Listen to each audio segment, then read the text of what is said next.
शुद्धि के अध्ययन। टेक योर सीट प्लीज माननीय सदस्य।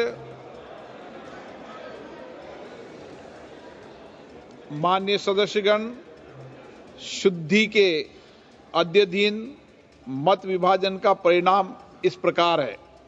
पक्ष में 288, विपक्ष में 232। प्रस्ताव स्वीकृत हुआ और विधेयक यथा संशोधित पारित हुआ।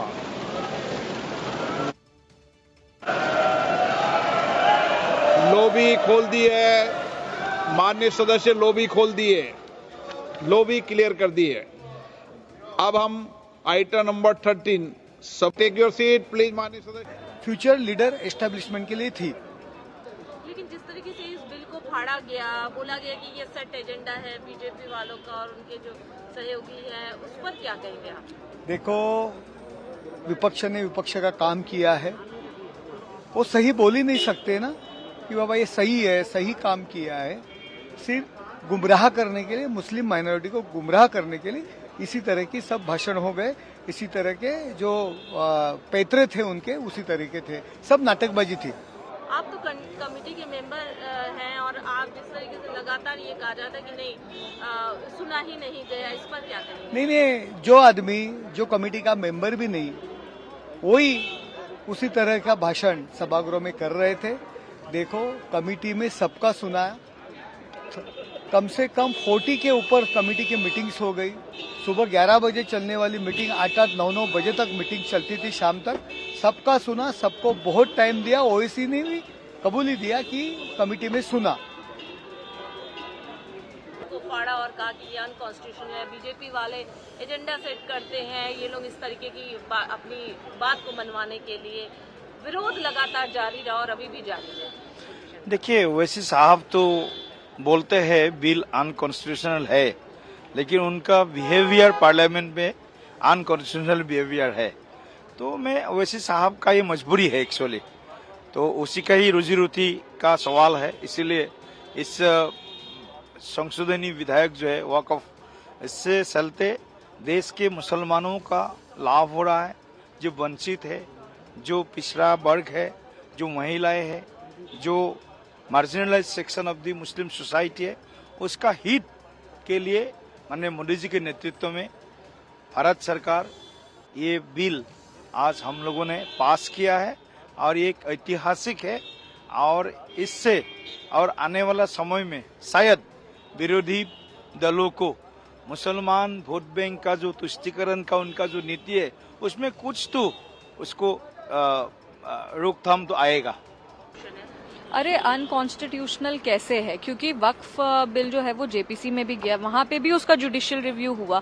और ऐसा नहीं है कि सिर्फ आप अकेले थे ना, वहां पे विपक्ष के पार्टी के बाकी भी सदस्य थे, पक्ष पार्टी के सारे सदस्य थे, और उन्होंने मिलकर एक सकारात्मक चर्चा की। और उसके बाद वो जेपीसी के चर्चा होने के बाद वो सदन में आए और सदन में फिर इतनी लंबी चर्चा हुई, रात के 3 बजे तक चर्चा चल रही थी।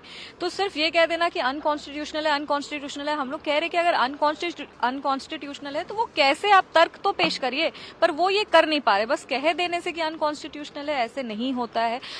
हमारे तमाम जितने भी मंत्रीगण थे, उन्होंने भी बहुत सारे मंत्री इस बिल पे बोले और तमाम मंत्रीगण ने बताया कि किस तरीके से ये वक्फ अमेंडमेंट बिल जो है वो जो धर्म के नाम पे राजनीति होती है और जिस तरह से धर्म के नाम पे लोगों को तोड़ा जाता है, उसको एक तरह से फुल स्टॉप दिया जाएगा। और जो मुस्लिम समुदाय के लोग हैं उन पे किसी भी तरह का प्रहार नहीं है। ये उन्हीं के लिए और अकाउंटेबिलिटी और ट्रांसपेरेंसी वक्फ बोर्ड में लाने की बात है। और ये सिर्फ और सिर्फ हम जब जिस देश में रहते हैं उस देश में हर चीज को रेगुलेट करना जरूरी है। जब हर चीज रेगुलेट होता है तो वक्फ बोर्ड भी रेगुलेट होगा। और वक्फ बोर्ड कोई धार्मिक बोर्ड नहीं है, वो एक ट्रस्ट है और ट्रस्ट में अकाउंटेबिलिटी और ट्रांसपेरेंसी सबसे ज्यादा महत्वपूर्ण है। तो ये चीज विपक्ष को समझना पड़ेगा। किसी भी तरीके से ये धर्म पे कोई भी अटैक, हमारे अधिकारों के ऊपर पूरी तरीके से कुठाराघात है।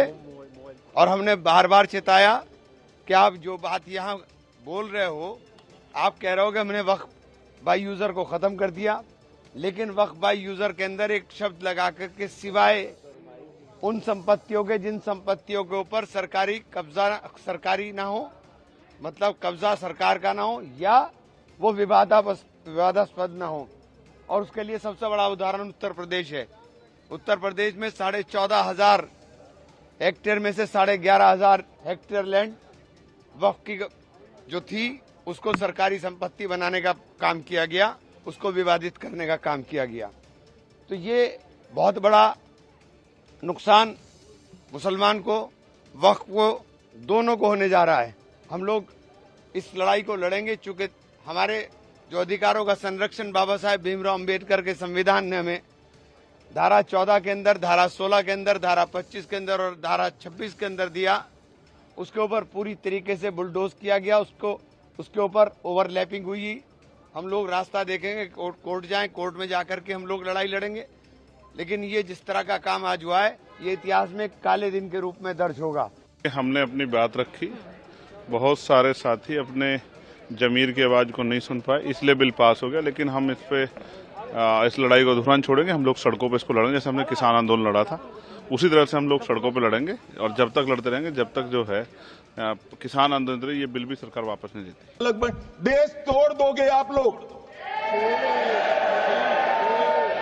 तोड़ दोगे। हमने साहब, मैं अभी भी आपके माध्यम से, इस सदन के माध्यम से देश भर के मुसलमान भाइयों बहनों को कहना चाहता हूं, आपके वक़्फ़ में एक भी नॉन मुस्लिम नहीं आएगा। ये एक्ट में ऐसा कोई प्रावधान नहीं। मगर जो वक़्फ़ बोर्ड है और वक़्फ़ परिषद है, उसका काम क्या है? वक़्फ़ की संपत्तियां मान्यवर बेच खाने वाले लोगों को पकड़कर इसके बाहर निकालने का। वक़्फ़ के नाम पर औने पौने दाम में संपत्तियों को 100 साल तक किराए पे देने वाले लोगों को पकड़ना है। वक़्फ़ का जो पैसा होता है, इनकम जो गिरती जा रही है, जिसके माध्यम से माइनॉरिटी का विकास करना है, माइनॉरिटी को आगे बढ़ाना है, इस्लाम धर्म की सारी धार्मिक संस्थाओं को पुख्ता करना है। ये पैसा जो चोरी होता है ना, उसको पकड़ने का काम वक्फ बोर्ड, वक्फ परिषद करे। और मान्यवर वो चाहते हैं कि इनके राज में जो मिलीभगत चली वो चलती रहे। ये नहीं चलेगी, ये नहीं चलेगी। और અમારી તમામ માહિતીથી અપડેટ રહેવા માટે જોડાયેલા રહો S9 ન્યૂઝ સાથે।